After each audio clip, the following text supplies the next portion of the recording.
हम राजस्थान के धौलपुर में हैं, धौलपुर जिला मुख्यालय पर।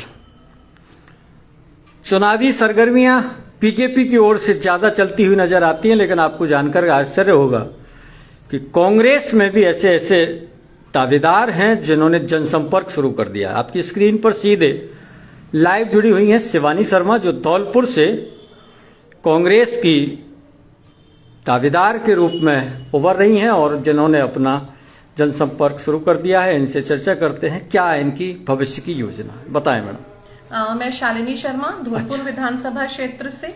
मैं कांग्रेस पार्टी से जुड़ी हुई हूँ और इस समय कांग्रेस को लेकर ही तैयारी कर रही हूँ। पिछले 1 साल से मैं जनसंपर्क में हूँ। जब मैं गांव में जाती हूँ तो मेरे को देखने को मिलता है कि बद से बदतर स्थिति है गांव की, जबकि अगर हम चाहते तो हमारे धौलपुर जिले को भी और जिलों की तरह हम बहुत अच्छा कर सकते थे। ना तो यहाँ शिक्षा की समुचित व्यवस्था है, ना ही यहाँ स्वास्थ्य है, और सबसे बड़ी दिक्कत हमारे यहाँ पर बेरोजगारी की है। हमारे यहाँ रिको इंडस्ट्रियल एरिया है, सारी फैक्ट्रीज बंद पड़ी है। इस कारण से गाँव के जो बेचारे गरीब तबके के लोग हैं, उनके बच्चों को बाहर नौकरी करने के लिए जाना पड़ रहा है, अपने माँ बाप से, अपने बच्चों से दूर होना पड़ रहा है। तो ये सब मुझे देखकर ऐसा लगता है कि अगर हम चाहें, हमारे समाज को अगर एक उचित नेता मिलता है तो नेता इन सारी समस्याओं को दूर कर सकता है। अगर जनता ने मेरा साथ दिया और मुझे टिकट मिला और मैं जीती तो सबसे पहले मेरा जो लक्ष्य होगा वो शिक्षा होगी और बेरोजगारी खत्म करना होगा धौलपुर जिले से। अपने जो कुछ कहा है उसमें से एक झलक मुझे जो मिली है वो ये है कि आप अपनी ही जो सरकार है उस पर भी थोड़ा सा सवाल उठा रही है। नहीं, सरकार पर सवाल नहीं उठा रही मैं। देखिए, सरकार तो हमारे पूरे राजस्थान में है। राजस्थान में बहुत जिले ऐसे हैं जहां पर बहुत तरक्की हुई है, बहुत अच्छी शिक्षा है, लोग बहुत अच्छे ढंग से जी रहे हैं, लेकिन थोड़ी कमी हमारे यहाँ पर हमारे जो नेता हैं उनकी है। सरकार की कोई कमी नहीं है, सरकार के द्वारा इतनी सारी योजनाएं चला जा रही है। हमारे यहाँ जो मुखिया है, अगर उन योजनाओं को जनता तक पहुंचाता है, जमीनी स्तर पर लाता है, तो हमारे धौलपुर का विकास भी वैसा ही होता जैसा हमारे राजस्थान में, पर राजस्थान में कांग्रेस की सरकार है, वहां पर बहुत विकास है, लेकिन धौलपुर में नहीं है। इसके पीछे मुझे कमी नेताओं की लगती है। आपकी राजनीतिक यात्रा कहां से शुरू होती है? देखिए, मेरे को वैसे मैं समाज सेवा में पिछले 12 साल से हूँ।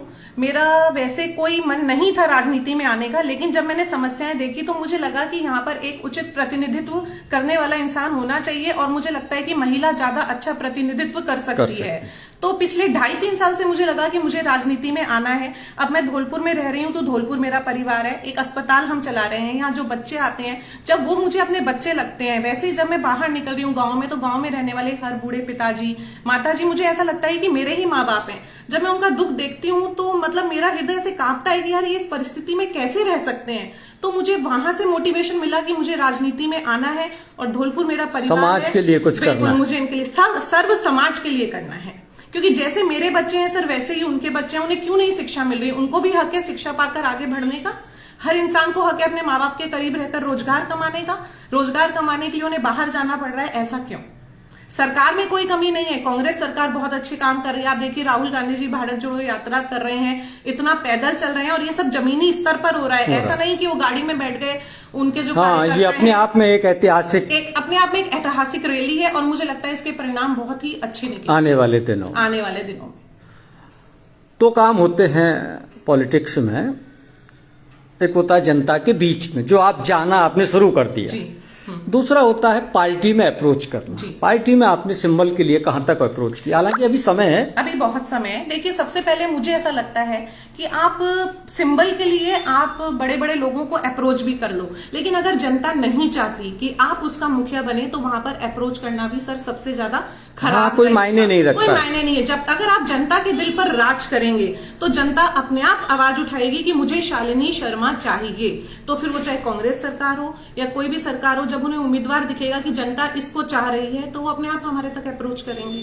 अच्छा, आज हम तो आपने जमीन से शुरुआत की है? बिल्कुल सर, जमीनी स्तर पर रहकर मैं काम कर रही हूँ, पैदल चल रही हूँ। मैं एक दिन में 10-10 किलोमीटर की यात्रा कर रही हूँ। डेली हम सुबह 12 बजे निकल जाते हैं, 7-8 बजे तक घर में घुसते हैं। अपनी आंखों से मैं परेशानियां देख रही हूँ। मुझे लगता है जो इंसान खुद चलकर उन परेशानियों को देखेगा ना, वो ही इनका निपटारा कर सकता है। केवल एसी कमरे में कुर्सी पे बैठ नहीं हो सकता। समस्याओं का समाधान जमीन के स्तर पर कर सकते हैं। आखिरी का सवाल है, राजस्थान में कांग्रेस की सरकार 2018 में बनी, लेकिन 2020 से थोड़ा ढुलमुल रवैया चल रहा है। सचिन पायलट और मुख्यमंत्री अशोक गहलोत के बीच में कुछ द्वंद्व है, आप इसे कैसा देखती हैं?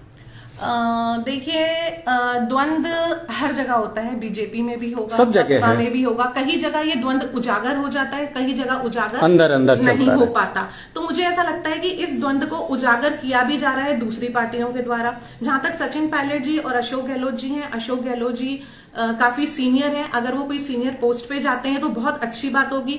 सचिन और हमारे सचिन जी जो है वो युवा हैं, तो मुझे लगता है युवाओं के हाथ में अब ताकत आनी चाहिए।